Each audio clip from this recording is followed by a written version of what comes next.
The C63 AMG is the most successful and popular model ever to be built by Mercedes-Benz's high performance division. We're in Scotland to test the second generation C63 saloon, which doesn't use the naturally aspirated 6.2 litre V8 anymore. Instead, it uses a more powerful 469 brake horsepower, twin turbocharged 4 litre V8 that's the same unit that's in the AMG GT. And if you thought turbocharging would end up killing one of this industry's greatest soundtracks, you got nothing to worry about.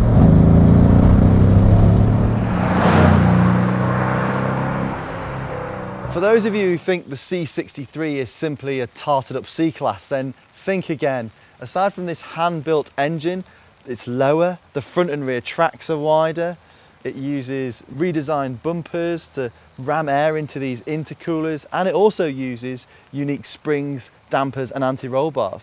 Second time round, you also have the choice of the C63 S, which boosts power to 503 bhp and ramps up torque from 480 to 516 pounds-foot. It even adds dynamic engine mounts, bigger 19-inch alloy wheels, bigger 390mm front discs, which you can tell by these shiny red brake calipers, as well as an electronically limited slip differential. Inside, the S tweaks continue too, with these gorgeous AMG figure-hugging race seats and a race mode, while the rest of the cabin is just standard, stunning C-Class. The thing I love about cars like the C63 is that it is a proper stealth vehicle. What on the surface is a really credible luxury compact saloon can now toe the line with any number of supercars, but only when you want it to.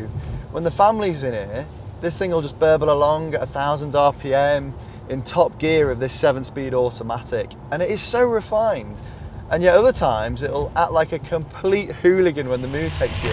And it is such good fun to drive. The steering's so accurate, the noise is just infectious. You want to be downshifting all the time just to hear the backfiring going on. Comparing this and the S version, the S does feel a little bit more eager, a little bit more aggressive, alert and scarier in these conditions. And the dynamic engine mounts in that car do a really good job at keeping the body very flat, but there isn't much in the difference of fun. Both cars have got an abundance of power to play with, and they're kind of like talking about hammers as opposed to precision scalpels.